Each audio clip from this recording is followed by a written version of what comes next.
Celtics Beat is brought to you by FanDuel, the exclusive wagering partner of the CLNS Media Network. All right, everybody. Evan Valenti with you here on Celtics Beat. Solo, no Kaufman. It's okay. Adam and I have been trying to trade a little bit off back and forth because, it's summertime. Not a lot of crazy things are happening right now. We can give each other a little bit of a break. Kaufman's been plugging away for I don't even know how many weeks straight at this point. It's important to me that he gets some rest and time off, spend with the family, the wife, the kids, all that stuff.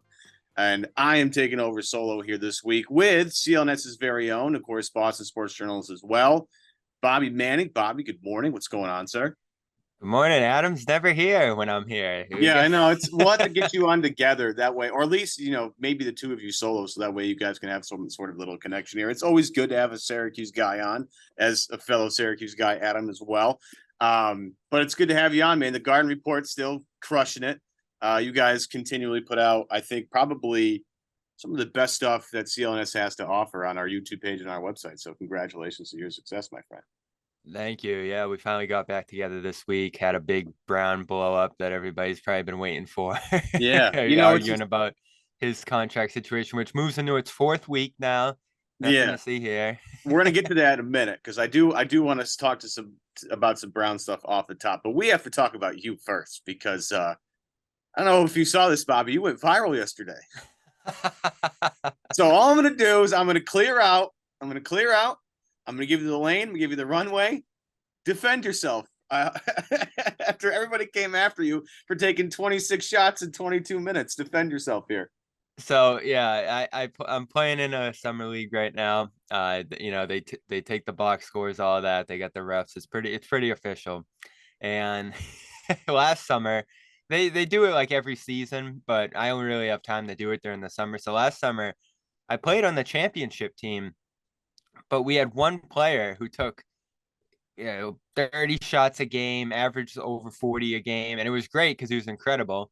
But I rarely got the ball. I take like 4 or 5 shots a game. So I was in summer league, obviously, for the first game of this season. This week, I made my debut for the team. And I actually got to play center. So, I was getting the ball a lot, like in the pocket.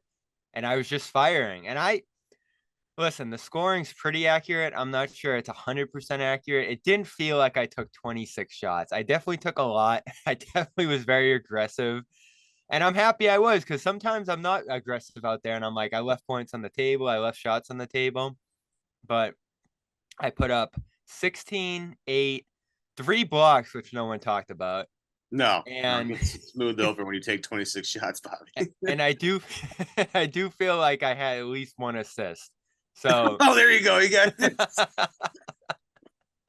26 shots. And we won. I love it. Yeah, well, that's the most important thing is that you won. You won the game. That's all that matters. At the end of the day, you got the dub. That's what we're looking for. We're looking for results. Yeah, and we had to put points on the board. I mean, if you look up and down the box score, there weren't great shooting percentages all in all. I know our guy Bellman just poured it on from 3. So he drove us. I think he had 38. Yeah. But I was second in the box scoring points, played aggressive, cleaned up around the rim. I do have to say, though, people were tossing around. The other team did have 4 players. I don't know how I didn't notice that, but they did. So that's another asterisk I got to put on the performance. Is Vivek on the other sidelines, like controlling the team? Is we have a Hoosier situation on the other side of the court? Like, what's going on here? It was a wacky game. All I'm saying is Dion Waiters would be proud. You getting up that many shots coming, would you come off the bench? Because it seemed like I did come off the bench, yeah. So, 26 shots off the bench. Dion, fellow Syracuse alumni, he'd be proud of that. Get shots up coming off the bench. It's good stuff.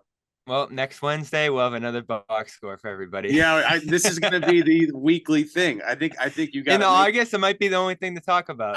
Look, man, you've captivated the internet for a day. I think you can keep this moving for at least one more try. I think I loved my favorite tweet of all. I know Evan Turner chimed in, but I think my favorite tweet was Celtics PR.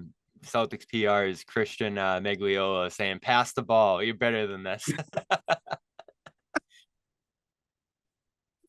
Oh man, I'm glad you're taking it in stride because that could be in a tough spot. But I'm glad you're taking it in stride. It's tremendous. I do want to move though, because we are in week 4 of the Jaylen Brown non-contract. Gary Washburn tweeted, I think, late last night that they, according to sources, they're going to resume conversations this upcoming week and try and get this deal done. I feel like everybody's had their say on how they feel about this Jaylen Brown contract. I feel like we've all talked about it. And I kind of want to do something a little different and have a slightly different discussion about it, because I think it's really important, especially coming off his event in Dorchester yesterday, where he opened up a new court, refurbished a court, and started talking about how important it is that people in the Boston community have safe spaces to go to feel comfortable, to make friendships, and to continue to try and add to the community in certain different ways. And this is the part about, I think, the Jaylen Brown contract that I think about solely and nobody else thinks about. I think it's highly important that Jaylen Brown remains a Celtic because of what he means to the fabric of this community, right? He has the biggest platform of anybody in the Boston sports area that's willing to have certain type of conversations with the public and lead those conversations and take those problems on head on. I think it's wonderful. And I know people are getting caught up in the number of like, oh, they can't pay Jaylen Brown $50 million. He can't be the highest paid player in basketball, only for a year, by the way. He can't be the highest paid player in basketball. He's not the best player in the league. And I sit here and say, well, that's like sort of semantics, because Jason Tatum will be the highest paid player in the league next year. It's only going to last a year. It's not like he's going to be the highest paid player for a while. He earned it with the All NBA nod, but at the same time, like, I think it's important to have Jaylen in Boston because of what he provides to this culture. And then on top of that, if you have to pay a little extra to keep him here to make impact throughout the city of Boston, and on not just us here, but like the entire country as a whole. I know he's not going to change everything, but it's important that he's starting some dialogues. I think that has to be factored in here, Bobby. I think it has to be factored into this discussion of trying to keep Jaylen Brown in Boston, because I think I know we get so focused on things on the court that we don't think about his impact off the court. And I think that should be factored in here in terms of bringing him back to Boston. Yeah, and the on-court stuff's pretty good too. I think the last game left a bad taste in everybody's mouth that's lingered through the summer. And overall, that wasn't a great series for him. But he had an incredible year when you look back on it. And the growth's been enormous year to year. But that always was something that I felt strongly about too, is that what he meant to the organization and the city on the level of, just social activism, but also just sort of direct activism in the community. That's important, especially given stuff he's talked about the history of the city, given, Bill Russell's impact and just sort of the tradition in that sense of the Celtics leading the way when it comes to, just active, involved, and outspoken, athletes who, and, Russell got criticized, Brown's gotten criticized for stuff he's done. I think he's sort of going about his career and his commentary and his action the way he wants to. And I think it eludes traditional media. I think it, might rub people the wrong way, criticisms he makes. I know yesterday he was talking about like wealth disparity in Boston, and everyone's going to be like, oh, so you're going to take the minimum, blah, blah, blah. Like I think he senses that criticism and people trying to undermine his message in ways that I think make him a little bit resistant to speaking the way a lot of other athletes do, just directly to the press or directly to social media or, whatever it might be. And he even talked about that at the ceremony yesterday, that like, people try to put athletes in a box. He's talked about this for a long time. And that when you try to step outside that box, people get uncomfortable or people will criticize you, whatever it might be. So I've always loved, the clothing line, which he's always talked about, charging people high prices to give access to people who can't afford those clothes, but also funnel that money to other things like the education initiatives he's doing, basketball courts, whatever it might be. There's a lot that he's doing behind the scenes that I don't think people even see. And it's important because, we talk a lot about the difference between Tatum and Brown. Tatum, I think, is really wrapped up and engulfed in like this basketball culture, and he loves the game, and he just loves the sport and everything that comes with it, and basketball is his thing. And as we've always said with Brown, I think he feels a higher calling, beyond the game. And that's like as much, if not a greater focus for him, which, is commendable to me, especially with the fact that he's still able to put so much time and dedication into his game. Like everybody I've talked to this summer, they rave about like just how long he's in the gym. And I see it at practice too. Like he's the guy who's there the longest. He's the guy going through every detail. He's repeating drills over and over again. He's repeating shooting motions over and over again. And that's how you get so precise in some of the offensive moves that he's developed. Now, I know the dribbles driving people crazy and the facilitating and all that, but everybody has weak points in his game. He has a couple, and I do have some thoughts about those going into next year. But yeah, I've always been super impressed by him off the court. I do think it's super important to have a guy like that for years to come on the Celtics. And you're right, Evan. It's a great point. Like you're losing a lot in that sense if you do lose Brown. Yeah, and I don't think a lot of people think about the off court stuff when it comes to trying to keep Jaylen in green. And I think it's super important. Again, I love Jason Tatum. That Jason Tatum is not about doing this kind of stuff. And I love Marcus Smart, and Marcus, obviously isn't here anymore, but Marcus did a lot of great charity work. I'm not saying he did not, but he's not having conversations that Jaylen is having. Al Horford's been here twice.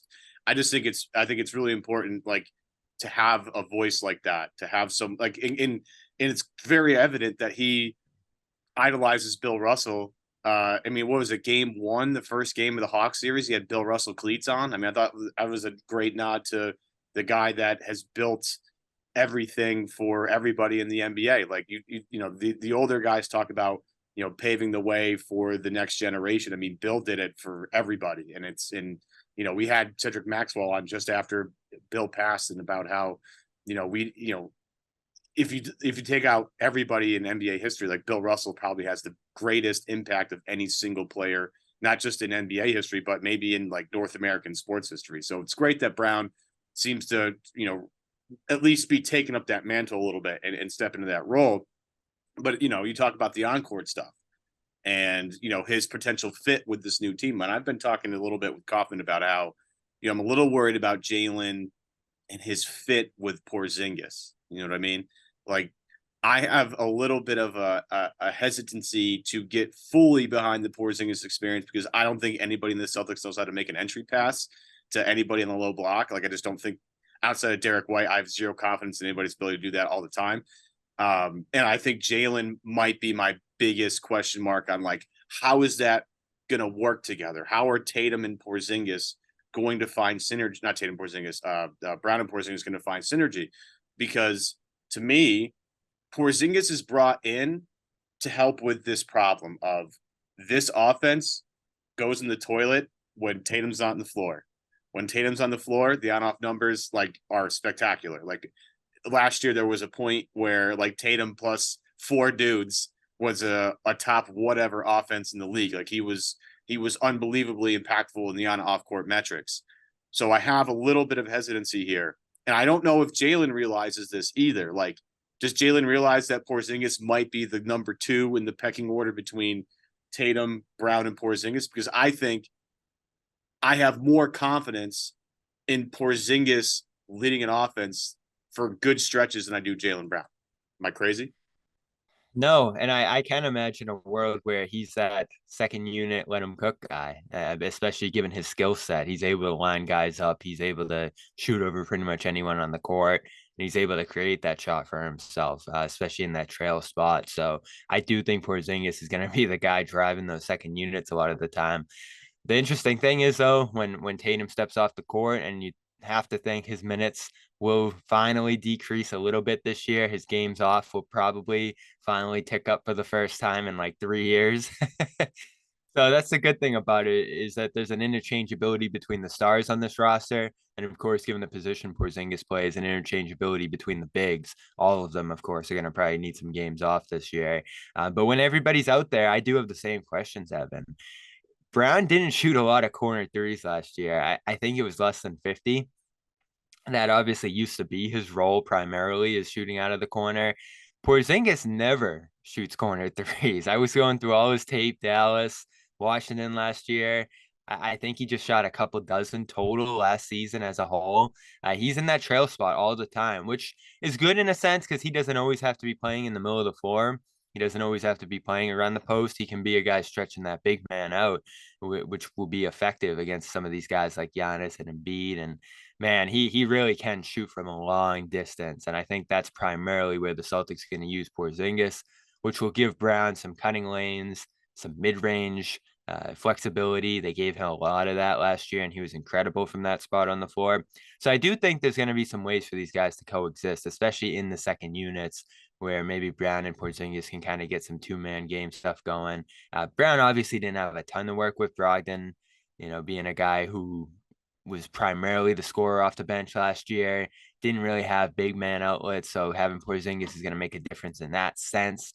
But the one thing you got to say about Brown is that the playmaking, the vision, and just the awareness on the court has to improve. I felt like it got worse in the playoffs last year.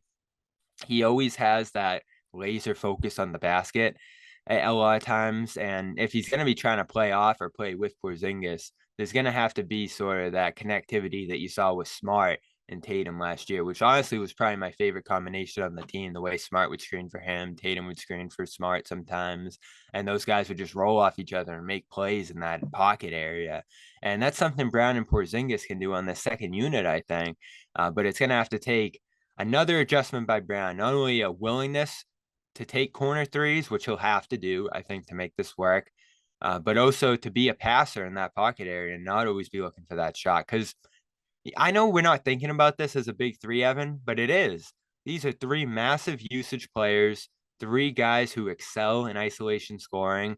And just like with KG, Ray, and Pierce, even though these aren't future Hall of Famers across the board yet, they all have to sacrifice to make this work. And Porzingis, I think, taking the pay cut, knowing that he's going to be sort of the third man in this mix and admitting that in the opening press conference, did his part. Now Brown's going to have to do his part, and I think we know Tatum is a willing passer and a guy who's going to sit down if they really need him to. He's going to do his, given that he's still number one in this hierarchy. It's not a ton of sacrifice. It's going to be tough for Brown, especially after last year where you kind of heard some complaining about the sacrifice. I think he was already doing. Yeah, and that's going to be a real, the regular season is going to be about trying to build that trust from game 1 to game 82. It's going to be all about trying to find the level that everybody feels comfortable with. And you go to, the Miami big three with LeBron, Wade, and Bosh. Like, yeah, Bosh had to take a little bit of a back seat. LeBron and Wade figured their little, dynamic out, and they went from there. Can Porzingis be the Bosh of the group or be the Kevin Love of the group? We'll see. We'll see how it goes. I actually think that Porzingis has slightly more to offer than that. And I think, again, the Brown Porzingis hierarchy is going to be really interesting. And that's going to be really hard for Joe Mazzulla. Like, you're asking Joe Mazzulla in his second year to try and figure this out on the fly. It's going to help, I think, this year that he has Charles Lee and he has Sam Cassell to help him out and try and manage this thing. So I have higher expectations and I feel a little bit better about the coaching staff and where Joe is right now, considering who he has behind him. But this is going to be hard. Like, I think this is a real challenge for everybody involved. And as much as I love Joe Mazzulla and enjoy, the freshness and the new face and the new, variety of ways that they play basketball, I think this is going to be really tough. And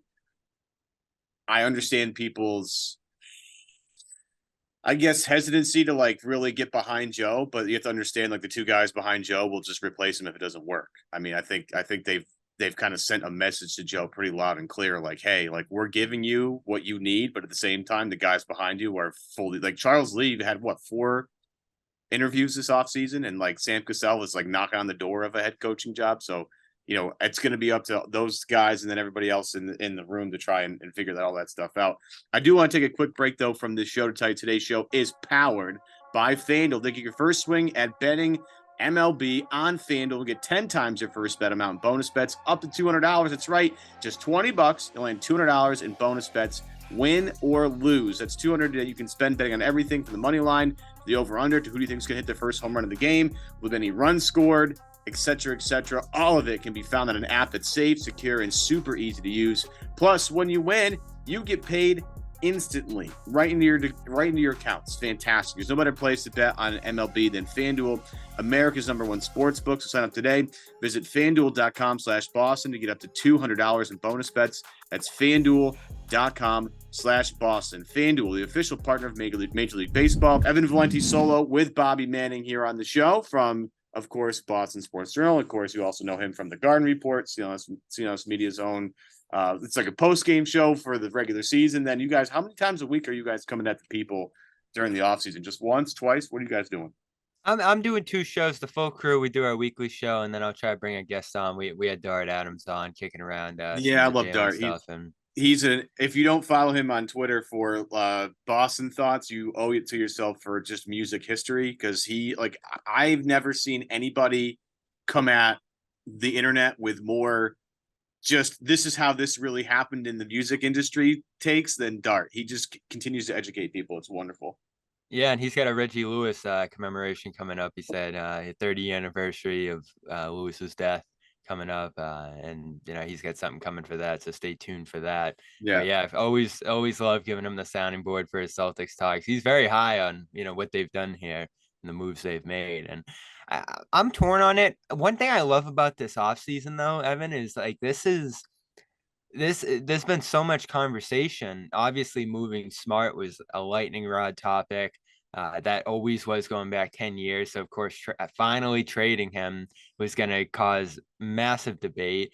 But I also think everything they've done and just, how they've doubled down on Missoula, which Brian Windhorst talked about, and the coaching staff, or some of the role players coming in, the Grant trade. There's so much to debate, and I really think the fan base is pretty evenly split on optimism about everything they've done, which I think there's strong case that they're better, and that this could go wrong, and that they've taken some big risk here, and that they've lost a lot. And I think nationally the perception's actually been that they've gotten a little bit worse, which surprises me.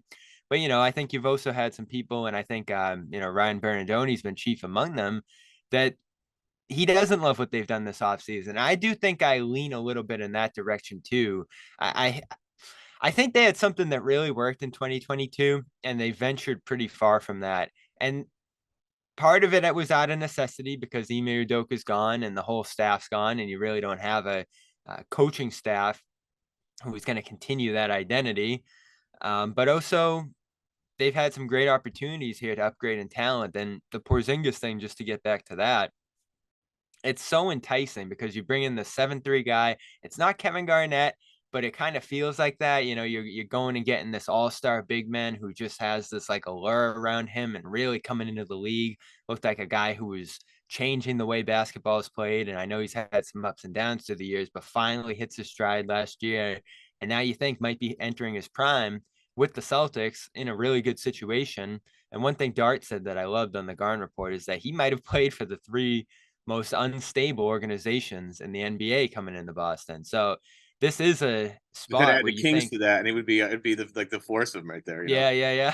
So this is a spot you have to think where things could finally click for him. And, he's talked about how he's more mature than ever. I have the offensive questions too, Evan, and I think those really need to be sorted out. But the one thing that does reassure me a little bit about Porzingis, through all the worries I have about it, is that he's going to be a monster for this team defensively. The system they play, the personnel around him, and the season he's coming off of on that end, I think he's going to be incredible, blocking shots, playing back, covering ground, and with all this length around him.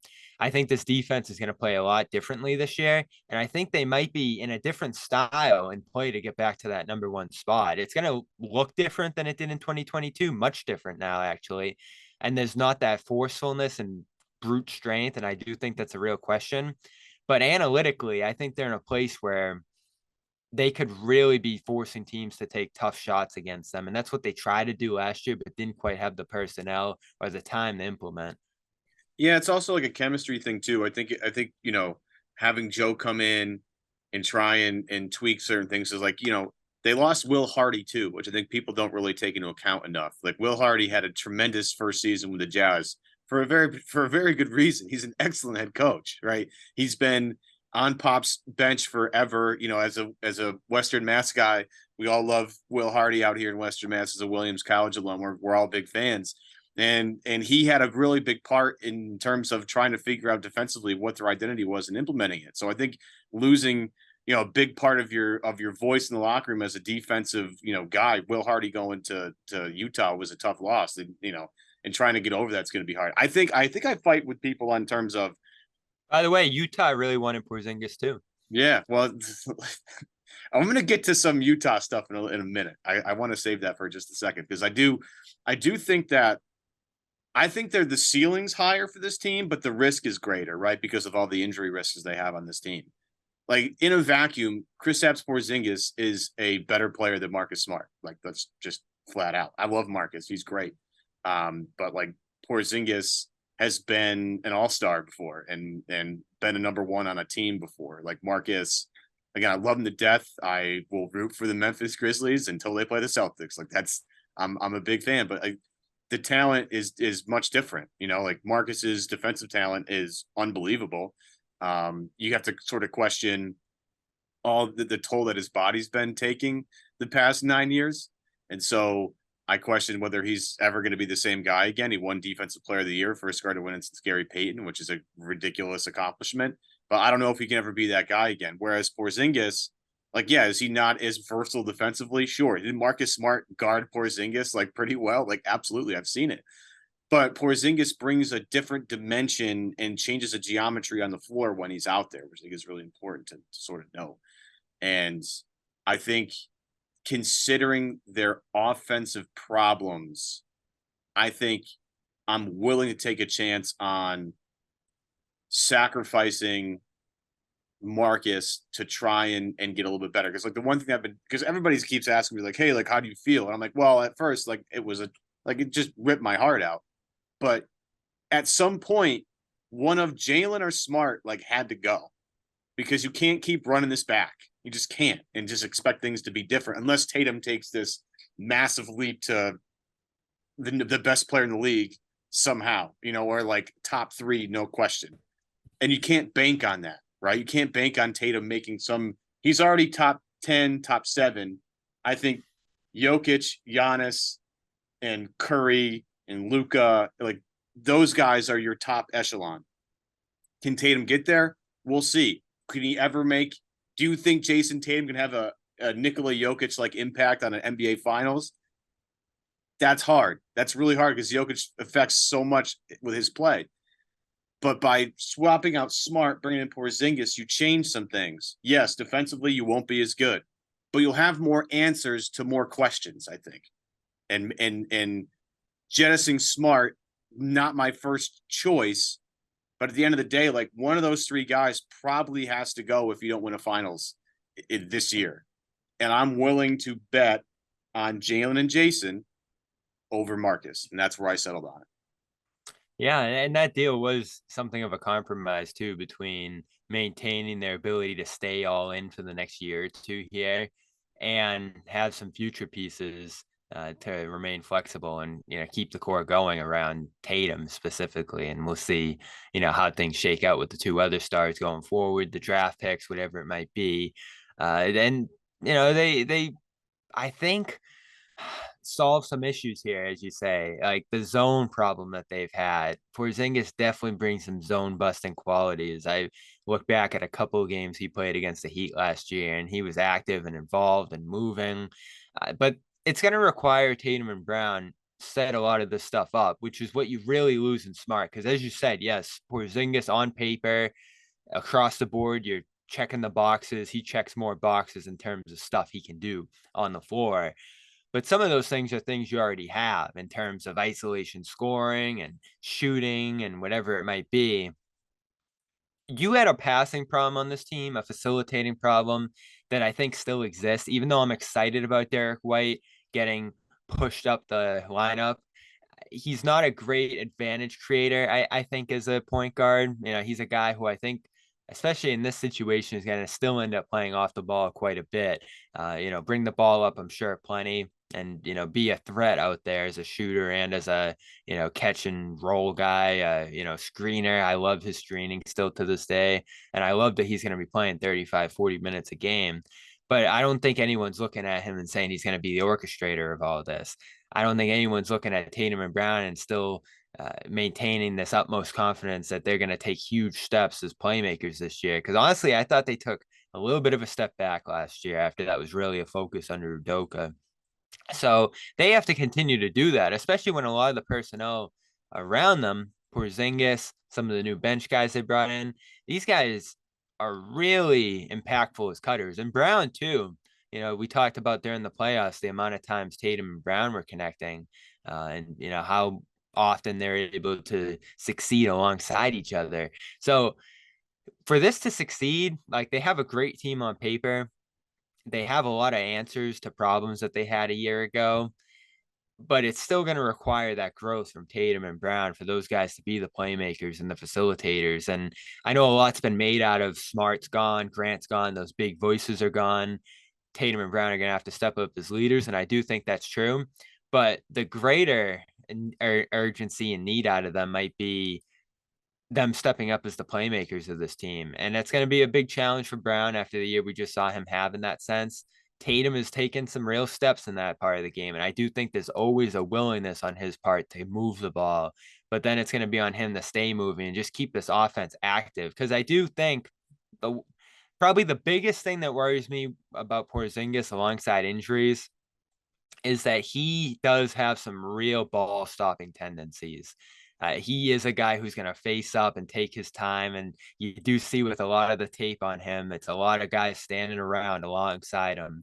And that's why you end up with this, huge stats, bad team season he ended up having there in Washington. Not to say he can't fit in on a winning team, but it's going to take adjustment by everybody involved in that sacrifice, like we talked about, for guys to adjust their styles a little bit and figure out ways to make this work alongside each other. Because yes, there's a lot of answers with the talent that they have on this team. There's a lot of potential and possibilities for them to try new things here. But it's going to take commitment by these guys to play a little differently than they've been doing in the past.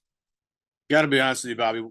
One of the biggest reasons why I wanted to have you on here, well, one of them just happens to be timing. I think, again, you going viral yesterday and me being able to kind of jab at you with that a little bit to start was great. But one of the reasons why I brought you on here, and it's honestly not my main reason, because I think you do a great job. That's another reason why I'm here. But we haven't talked on this show really at all about Oshae Brissett.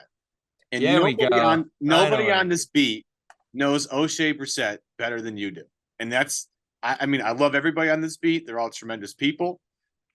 Nobody knows Oshae Brissett better than you do. You guys go back to Syracuse. You were obviously very familiar with each other, as Oshae was tearing up with the Orange. I'm sure you followed his career in Indiana, and all of his. I think he was in Toronto before that, right? Toronto. Yeah, started in Toronto. So I'm sure you followed his. It's one of these things when you go to school with someone. Like, I followed Dion Waiters for the entire time he was in the league, because like that's my guy. Like Wesley Johnson, I followed Wesley Johnson league for the entire time he was in the league because that's my guy.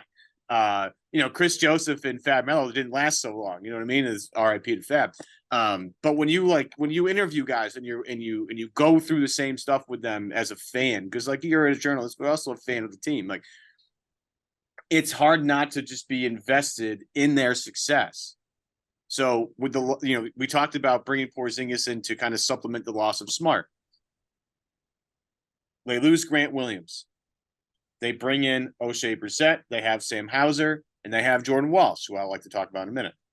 But how does Oshae Brissett, in your opinion, help, if at all, offset the loss of Grant Williams? What can he provide to this team that Grant Williams gave them and can give them back a little bit in terms of guy coming off the bench? A lot of it's energy and intensity. He's going to be a guy who's diving on the floor, chasing rebounds. One of my favorite stats, and I throw it around all the time, is that he had the most double doubles of any freshman at Syracuse, behind other than Derek Coleman and Carmelo Anthony. There you go. So his freshman year was incredible at Syracuse, and he was always one of my favorite guys through those years, just because of that intensity, the energy, but also just the physicality he plays with. I think, Celtics fans will remember the dunk he had against them. Forget who was on. I can't remember off the top of my head, but he had probably the dunk of his career against the Celtics, a hot shooting night against them. And it is funny how those things rub off. And it always seems like those kind of games influence teams that end up pursuing these guys, the huge games against them. And Brissett's capable of that. Now, he's going to play an ancillary role, which they need, as a cutter, as an off-ball shooter. Almost all his shots in Indiana were wide open. And he's not Grant in that sense. The shooting comes and goes. He's got an interesting release. It is really like high above his head, and he'll have these hot stretches. And Syracuse kind of told the story of that freshman year coming out. Great 3-point shooting really drove this awesome year for him. Second year, the 3-point shooting took a big step back. And that was similar in Indiana too. First year there, shoots close to 40%, involved, active, big part of their rotation. And then last year, 31%, big step back in that sense with his role. So you're going to get good rebounding, great size, a guy who's, again, it's a theme here with this roster, really able to cover space. Not as much switchability, which I think says a lot as well. Grant was a very switchable guy. This is a guy who I think is going to have to guard fours, I think. Some threes maybe he'll be capable of guarding, but a lot of it's going to be sort of those, physical fours that he's going to be able to, kind of front. So I do think with guys like Brissett, Banton, if he's able to break through, even Hauser, they have some taller, longer guys who I think will probably lead them to switch less and sort of just guard their positions this year and funnel, guards and pick and rolls into the drop with Porzingis in the middle. But I also think what we saw this year, of course, with Brissett and Syracuse and all that, is in the summer league, they played a lot of zone. And I'm really interested in how that's going to translate to camp. Are we going to see some zone from this team in the preseason, given the personnel they have, given that they have such big, long bodies across the perimeter, and they can really cover space with these players? They've been killed by it before. They've seen a lot of success from the Heat playing that system, and they really haven't tried it at all. And it felt like half a summer league they were in that zone, Evan, and they have some guys who I think project to be really good in that look. They had Tony Dobbins trying to run it out there, and I have to think that they're going to at least try to run a little zone early in the preseason and see how it works, and maybe have that be part of their defensive game plan this year with guys like Brissett, with Porzingis in the middle, and with some big guards at the top who can be disruptive. Yeah, they certainly have the length. Like I remember a few years ago, Spoelstra had played zone against, I think it was in the bubble, he played zone against the Celtics, and he had Derrick Jones Jr. at the top. And I thought I was that just was about one to of the mention brilliant him. things I've ever seen. I was like, that's so brilliant. He's so long, so active. He's going to be so disruptive to anybody that tries to break into the middle of the zone. Like he's just going to. So we look at the length of this team. I mean, Jordan. I'm not trying to say Jordan Walsh out there would be some unbelievable player, but Jordan Walsh having a 7'2" wingspan or being 6'7", He looks so good at the top of that zone. He's going to look spectacular at the top of the zone. I think it's not like he can't. He has. We had Bullpet on last week, and I talked about how watching Jordan Walsh in summer league, all I could think about was like, man, I can't wait until he gets Tatum's shoulders, because Tatum, when he came into summer league, was this skinny, lanky guy, and Walsh's frame reminds me a lot of that. When he puts weight on it, he's going to look a little different. And Steve was quick to say, like, I wouldn't want him to put too much weight on, because his lateral quickness is going to be what makes him really special as a defender if he's going to really get there.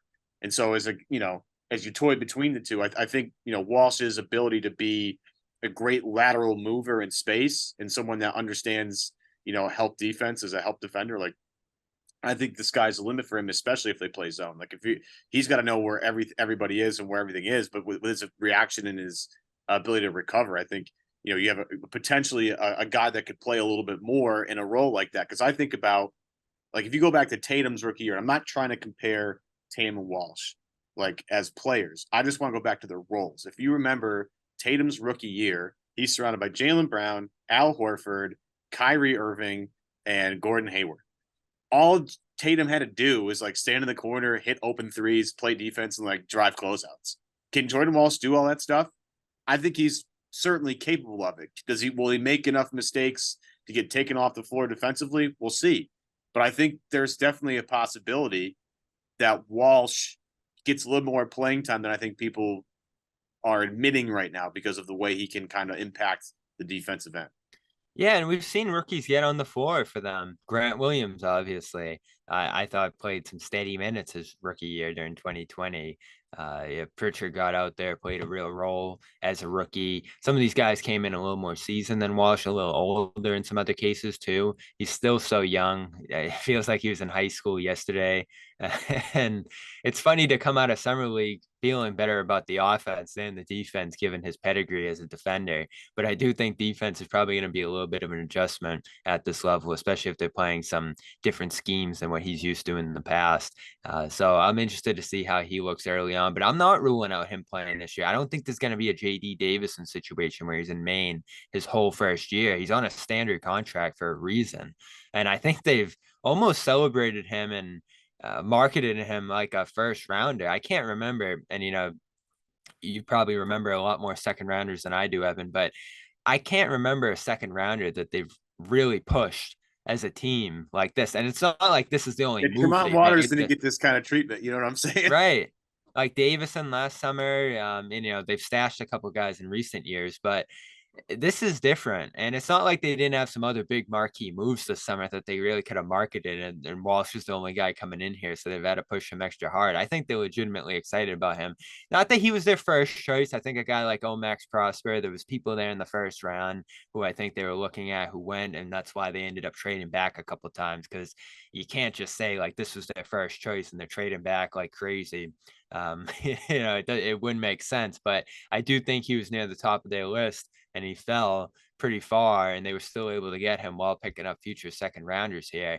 And I've said this, I don't want to get overly excited about summer league results, and it's just a couple games and probably a couple dozen shots, but he went out and shot 40% in summer league, and he's going to be even more open when the NBA season starts. And he did have a nice poise and confidence about him that I think is going to be hard to shake.